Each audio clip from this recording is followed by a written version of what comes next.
She said, "This trip is just me time." I nodded, trying to be the supportive fiancé. But the next day, I saw her Instagram story. She was kissing another guy. I didn't confront her. I just saved the evidence, sent it to the wedding planner, canceled my flight, and dropped her belongings at her parents' house. Hey viewers, before we dive deeper, thank you. Over 14% of you are already subscribed, and I can't tell you how much that means. If you're new here and love these real-life stories, hit that subscribe button. We're pushing toward 10,000 strong, so this happened a couple months ago. I'm just now at a place where I can write about it without getting consumed by the anger and betrayal. Honestly, it still doesn't feel real how fast it all unraveled. Rachel and I were engaged. We'd been together for 3 years, engaged for 1, and our wedding was supposed to happen in just a few weeks. I'm 29. She's 27. We thought we had it all figured out. Decent careers, separate but balanced lives. I work as an accountant. She's in marketing for some growing tech startup. We lived in my condo, but kept some distance. She still kept her own apartment because we both valued our independence. We had our own spaces, our own routines. Even our finances were kept mostly separate. Everything seemed fine until a few months ago when she started pulling away. Out of nowhere, Rachel started talking about needing space. "Feel like I haven't had time to be myself lately," she said one night over dinner. I remember pausing, trying to digest what she meant. "What do you mean?" I asked. "I just feel like we're always together. Between planning the wedding, spending time at your place, work, I don't have space to breathe. I feel like I've lost my independence." "Rachel, you literally still have your own apartment. We don't even live together full time." "I know, but after marriage, it's different. I need to be sure I'm really ready for that level of commitment. I want to know I'm not missing out." It was a giant red flag. But I told myself this was probably normal pre-wedding jitters, right? "What do you want to do about it?" I asked. I was thinking maybe I could take a solo trip, just a week somewhere to clear my head, get clarity, you know? "You want to go on a solo trip before the wedding?" "Not right before, maybe next month." "I just need time to think, to breathe." "Where would you go?" "Somewhere I've never been. Somewhere I can just be alone, disconnect, get present." I didn't like the idea, but I also didn't want to be controlling. If this was what she needed to be sure about us, then okay. If you think it'll help, then okay. Really? You're okay with that? "I just want you to be sure about us." "I am sure. I just need to prove it to myself." 2 weeks later, she booked a trip to Cancun, Mexico. 5 days. A solo getaway to reflect. "I won't even be on my phone much," she promised. "I just want to unplug and think about our future." "Sounds good, babe. I'll miss you, but I understand. Thank you for being so supportive. This is why I love you."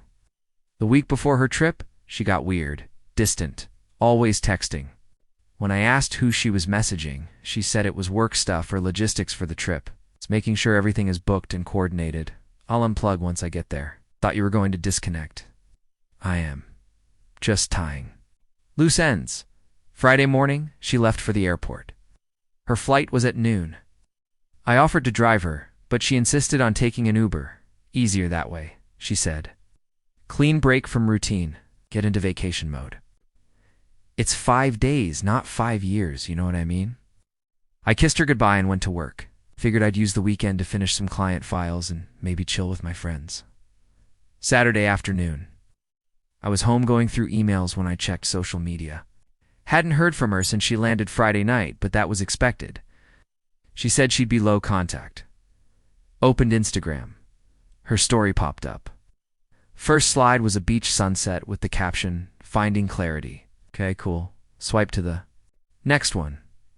She was at a resort pool bar with a guy, arm around her, laughing, leaning into him like they'd known each other forever. My heart stopped. Who the hell was this guy? Swiped again. Rachel and that same guy Fullen making out by the pool, drinks on the table. Timestamp said 20 minutes ago. I froze.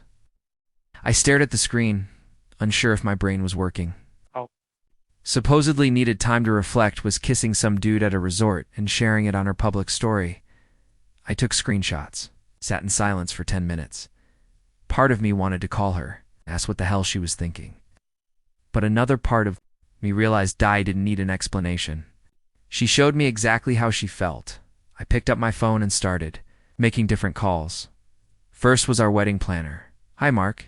How's the final planning going? Melissa, cancel everything. What? Your wedding is in 6 weeks? Rachel cheated on me. I have proof. Oh my God. ... I'm so sorry. You sure I have screenshots? She's in Mexico making out with another guy. I'll start the cancellation process. We'll lose most deposits, but I'll call vendors and see what's possible. I don't care what it costs. Just cancel it today. I sent her the screenshots.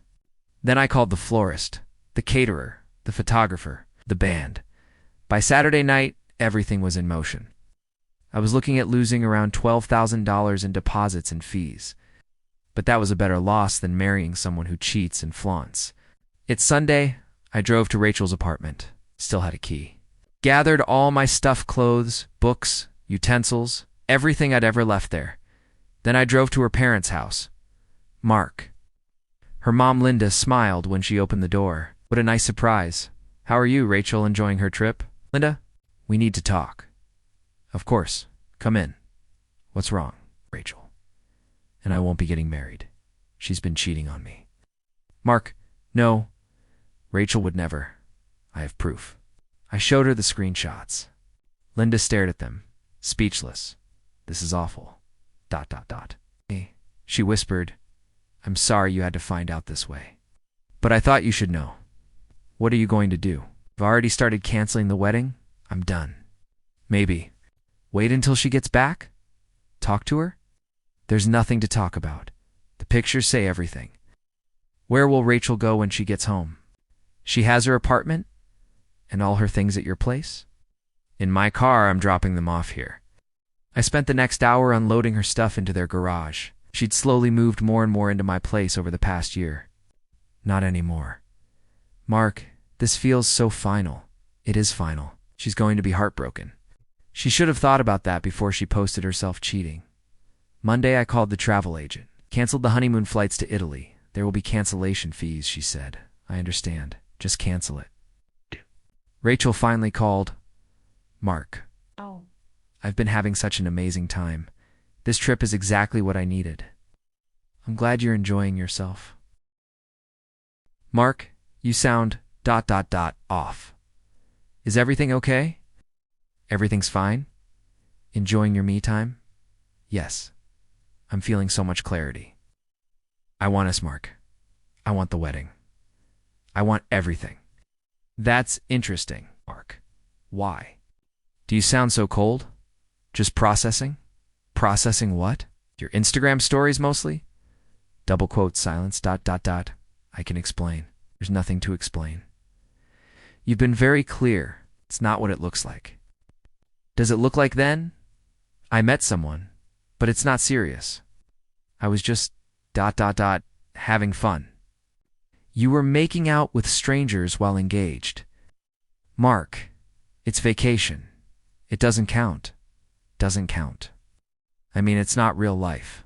It's just vacation mode. But you're still engaged whether you're on vacation or not. I made a mistake. Got caught up in the moment. You got caught up enough to post it. I wasn't thinking clearly. You were thinking clearly enough to document it. I'll delete the posts.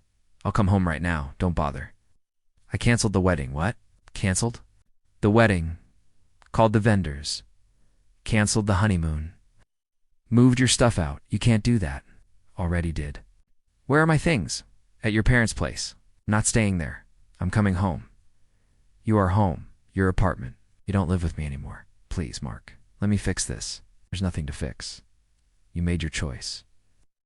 I hung up. Blocked her number Wednesday. Her sister Amy called. Mark, what the hell happened? Rachel is freaking out in Mexico. She cheated. I ended things. She said it was just one kiss. You're overreacting. It was more than one. And she posted it. People make mistakes. Some mistakes end engagements. You're throwing away 3 years over one vacation. I'm protecting myself from someone who thinks cheating on vacation is fine. She doesn't have anywhere to go. She has her apartment and her parents. She'll manage. Thursday, Linda called again. She's devastated. She knows. She messed up. Good for her. She wants to fix things. Can't be fixed. She's young. She got carried away. She's 27. She knew what she was doing. She took the posts down. After I saw them, I already canceled the wedding. It can be rescheduled. Trust can't. People work through infidelity. I'm not people. Friday, Rachel came home. Straight to her parents. Saturday, Amy called. She wants to see you. Apologize. Properly. No point. Don't you want closure? I got closure from her Instagram story. She's in therapy now, trying to understand why she did it. She should have figured that out before getting engaged. Sunday, Linda made one more attempt. She's willing to postpone the wedding. Work on herself. There's no wedding to postpone. Mark. It can be rescheduled. Trust. Can't be rescheduled. It was a mistake. Not one I'll overlook. 2 months have passed. Rachel's still at her parents'? She's been telling mutual friends I overreacted. Maybe she's right. I did throw away the relationship. The second, I saw her making out with someone else. I lost about $12,000 in cancellations. Worth it kept my home, changed passwords, updated emergency contacts. Small things, but they helped me move on. Started dating again, met someone new, Sarah, a teacher. I told her about Rachel, and she said, anyone who posts they're cheating isn't ready for commitment. Nailed it.